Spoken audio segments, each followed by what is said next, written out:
बातचीत करेंगे। लेकिन एआईएस, जिसको कोहली साहब ने एक नया नाम दिया था, आईना इसे समझिए। और ये दरअसल एनुअल इंफॉर्मेशन सिस्टम है और इसमें ये होता है कि आप जो भी लेन देन करते हैं वो सारे लेन देन इस स्टेटमेंट में दिख रहा होता है और कई बार लेन देन गलत भी दिख जाता है। तो पिछले दिनों बहुत सारे मामले ऐसे आए कि जो लेन देन दिख रहा था उसमें कई सारे टैक्स पेयर्स ने अपनी असहमति जता दी। डिसएग्री का एक कॉलम होता है, डिसएग्री कर दिया कि नहीं, ये लेन देन हमारा नहीं है, और ये मान बैठे कि डिसएग्री कर दिया तो हमारा पल्ला छूट गया, अब इनकम टैक्स विभाग कोई कार्रवाई करेगा नहीं। धड़ल्ले से ऐसा कर रहे थे लोग, लेकिन ऐसा होता नहीं है। अब डिसएग्री कर रहे हैं तो आपको बहुत सोच समझ के करना होगा। आखिर ये मैं चेतावनी आपको क्यों दे रहा हूँ वो बेहतर होगा कोहली साहब ही बताएं, चूंकि इनके पास कई सारे लोग आते भी हैं, कई सारे मामले भी हैं। कोहली साहब, ये डिसएग्री करने भर से तो मुझे लगता था कि अब मामला रफा दफा हो गया, ऐसा नहीं है। जी हाँ लक्ष्मण, पहले मैं ये भी बताऊं आपको, आपने एनुअल इंफॉर्मेशन सिस्टम कहा, जिसको मैं आईना इसे समझिए कहता हूं। इसका अब एक और नाम भी निकल के आ रहा है, ऑटोमेटेड इनकम टैक्स सिस्टम। मुझे लग रहा है जैसे जैसे ये इवॉल्व कर रहा है तो ये अपने नाम और मीनिंग के नजदीक पहुंच रहा है।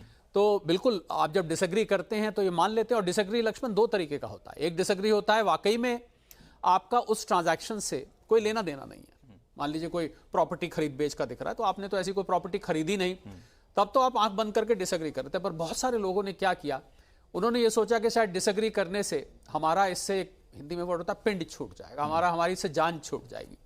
तो हम ये बताना चाहते थे, और मैं इस बात को जिक्र करना चाहता था, जब आप डिसएग्री करते हैं तो होता क्या है।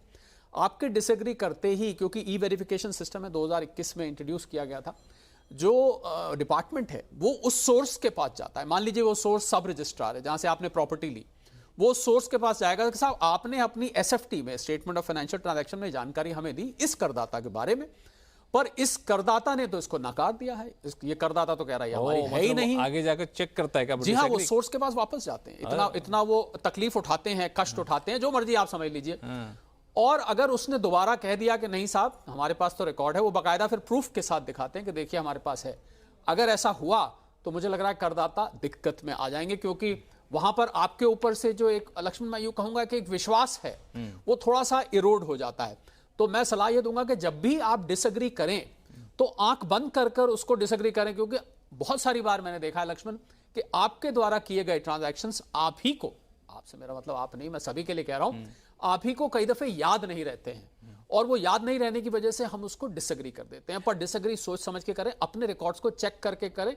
डिपार्टमेंट को ये मौका ना दें कि वो दोबारा आपके पास आए, नहीं नहीं साहब आप तो जो है मामला जो है। इसमें कोहली साहब दो सवाल है। पहली बात तो ये कि मान लिया जाए हमने डिसएग्री कर दिया, अनजाने में डिसएग्री कर दिया, मुझे पता नहीं था कि ये ट्रांजैक्शन मैंने किया था और मुझे पहली नज़र में लगा नहीं आया तो मैंने किया ही नहीं, और फिर डिसएग्री कर दिया, और आगे चल के इनकम टैक्स विभाग को ये पता चलता है कि नहीं जी इन्होंने डिसएग्री जो किया है दरअसल वो गलत है, वाकई इनका ही ट्रांजैक्शन है, तो क्या इनकम टैक्स विभाग कार्रवाई करेगा, फिर दोबारा हमें मौका देगा इस पर अपनी बात रखने का? आप जब रिटर्न फाइल करेंगे तो नेचुरल बात है कि आप जब डिसएग्री करेंगे तो वो डिसएग्री करके आप अपने इनकम टैक्स रिटर्न को भी अकॉर्डिंगली दिखाएंगे लक्ष्मण। तो वहां पर गलती हो जाएगी, वहां पर फंस जाएंगे। तो अगर आप डिसएग्री कर रहे हैं तो आप अपनी इनकम टैक्स रिटर्न, लाजमी बात है, आप उसी हिसाब से फाइल करेंगे। तो मेरी सलाह यह है, बल्कि मैं जोर देके कहना चाहूंगा कि डिसएग्री का बटन दबाने से पहले एक दफे अपने सारी bank statements, records, chequebooks, online payment, जो भी आप करते हैं, अपने कागजात, अपने दस्तावेज, जो आप फाइलें बना के रखते हैं, उसको ध्यान से देख लें, उसके बाद आप डिसएग्री करें। अब एक सवाल और कि डिसएग्री कर दिया तो क्या हमें किसी बात को ध्यान रखना चाहिए फॉलोअप के तौर पे, कि देखते हैं कि इनकम टैक्स विभाग कुछ पूछ तो नहीं रहा हमसे, कोई इंटीमेशन तो नहीं दे रहा, ऐसा कुछ देखना चाहिए हमें? जी हाँ, आपने डिसएग्री किया और अगर वो मान लीजिए वाकई में डिसएग्री नहीं है, यानी कि आपकी भूल है पर वाकई में है, तो वो फिर से आपको वो दिखने लग जाएगा ट्रांजैक्शन, क्योंकि जब वो वेरीफाई कर लेंगे वहां से तो वो उसको वापस डाल देंगे, वापस डाल देंगे, तो आपको वो दोबारा दिखने लग जाएगा। ये भी एक पहचान है कि आपने डिसएग्री किया पर असल में आप भूल कर रहे हैं, तो वो वापस दिखाई देने लग जाएगा। उससे भी ज्यादा ये होता है कि टैक्स पेयर, मैं समझता हूं आज का जो सिस्टम है ना लक्ष्मण, वो टैक्स पेयर और डिपार्टमेंट के बीच में एक ट्रस्ट, एक विश्वास का रिलेशनशिप है, तो थोड़ा सा उस विश्वास में कमी आती है।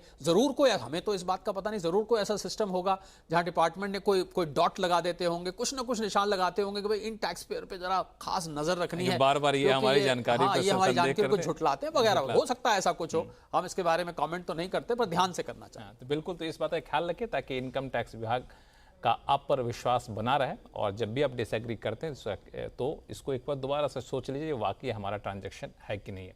चलिए अब शुरू करते हैं।